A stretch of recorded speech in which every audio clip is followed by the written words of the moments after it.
आपने सुना होगा कि जंग सिर्फ मोर्चे पर नहीं लड़ी जाती, जंग दिमाग से भी लड़ी जाती है और जंग फैसलों से भी तय होती है। ये बात तब और साफ हो जाती है जब आप ऑपरेशन सिंदूर की कहानी सुनते हैं। 7 मई को पहलगाम में आतंकी हमला होता है, हमला ऐसा कि पूरे देश का खून खौल जाए। और फिर भारत ने वही किया जो पाकिस्तान को सबसे ज्यादा चुभता है, जवाब दिया, वो भी सर्जिकल स्ट्राइक, और ऐसा कि दुश्मन आने वाली कई पीढ़ियों तक याद रखे। इस जवाब का नाम था ऑपरेशन सिंदूर। अब आप सोच रहे होंगे 10 मई को जब भारत और पाकिस्तान के बीच सीज फायर हुआ तो क्या सब खत्म हो गया? बिल्कुल नहीं। खुद भारतीय सेना के प्रमुख जनरल उपेंद्र द्विवेदी ने साफ किया कि यह युद्ध 10 मई को खत्म नहीं हुआ था, क्योंकि कई बड़े फैसले अभी बाकी थे। जनरल ने कहा कि ऑपरेशन सिंदूर के दौरान सेना ने 88 घंटे तक लगातार काम किया और इस दौरान किसी को ऊपर से आदेश का इंतजार नहीं करना पड़ा। सोचिए, युद्ध की सबसे बड़ी ताकत यही होती है कि हर सिपाही, हर कमांडर को पता है कि उसे क्या करना है। न ऊपर से फोन आने का इंतजार, न फाइल पास होने की झंझट, बस एक लय, एक तालमेल और उसी पर चलता पूरा ऑपरेशन। 5 सितंबर को जब general Dwivedi operation Sindoor before and behind किताब के विमोचन में पहुंचे तो उन्होंने पाकिस्तान को साफ संदेश दिया। उन्होंने कहा कि आप सोचते हैं कि 10 मई को युद्ध खत्म हो गया, लेकिन असली जंग उसके बाद भी चलती रही, क्योंकि फैसले लेना भी जंग का हिस्सा होता है। हर एक्शन, नॉन एक्शन का असर लंबे समय तक रहता है और यही फर्क है भारतीय सेना और पाकिस्तान की फौज में। पाकिस्तान जहां फैंसी प्रेस कॉन्फ्रेंस और दावे करने में व्यस्त रहता है, वहीं भारतीय सेना साइलेंट मोड में काम करती है और रिजल्ट खुद बोलते हैं। अब जरा गौर कीजिए, जनरल द्विवेदी बताते हैं कि ऑपरेशन सिंदूर कब शुरू करना है, कब रोकना है, कितने संसाधन लगे, ये सब बातें पहले ही से तय थी। यानी गेम प्लान बिल्कुल क्लियर था। उन्होंने तो सिर्फ ये कहा कि 22 और 23 अप्रैल को उन्होंने कई दिग्गजों से बात की थी और वहां से उन्हें कई बेहतरीन विकल्प मिले थे। मतलब साफ है, भारत ने हमला अचानक नहीं किया, बल्कि पूरी रणनीति के साथ किया। पाकिस्तान भी नहीं सोच पाया कि भारत इतनी तेजी और सुनियोजित तरीके से जवाब दे पाएगा। सोचिए, पाकिस्तान का हाल उस पड़ोसी की तरह है जो दिन रात धमकी देता रहता है, लेकिन जब आप उसके घर के बाहर पहुंच जाते हैं तो दरवाजे के पीछे छुपकर कांपने लगते हैं।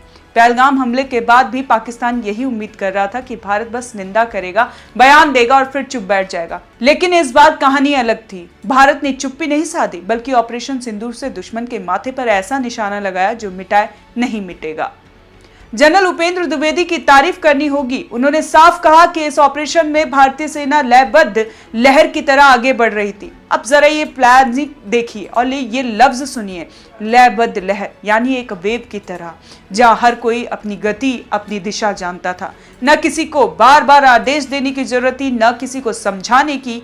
यही है प्रोफेशनलिज्म और यही है भारतीय सेना की ताकत।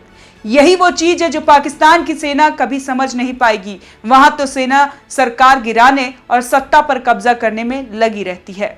अब सवाल यह कि ऑपरेशन सिंदूर ने पाकिस्तान को क्या संदेश दिया? जवाब सीधा है, भारत सिर्फ बातों का नहीं, एक्शन का देश है।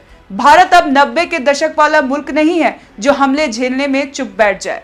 अब भारत दुश्मन के घर में घुसकर वार करता है और ये बताता है कि अगली चाल किसकी होगी, ये तय भारत करेगा, पाकिस्तान नहीं। 10 मई को भले ही सीज फायर हुआ, लेकिन भारत के फैसले चलते रहे। दुश्मन सोचता रहा कि अब शांत है, लेकिन असल में भारत के दिमाग में अगली चाल की विसात बिछ चुकी थी। यही वजह कि जनरल द्विवेदी ने कहा यह जंग खत्म नहीं हुई थी।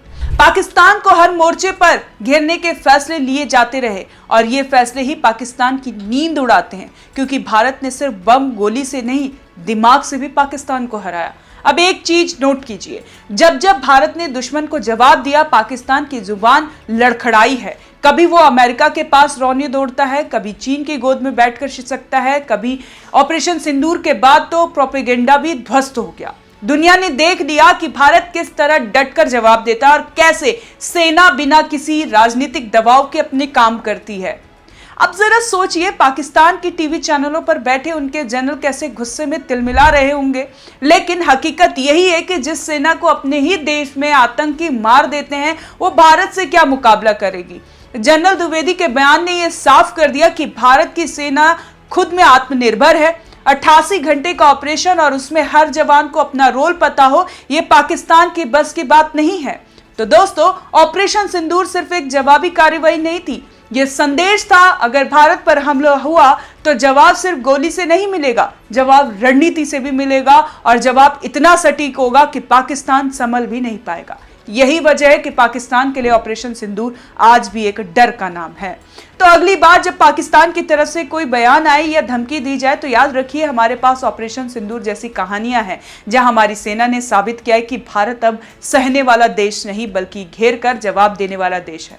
जनरल द्विवेदी ने ठीक ही कहा था, जंग सिर्फ मैदान में नहीं फैसलों से भी लड़ी जाती है और फैसले वही जीतते हैं जो हिम्मत और समझदारी के लिए जाते हैं।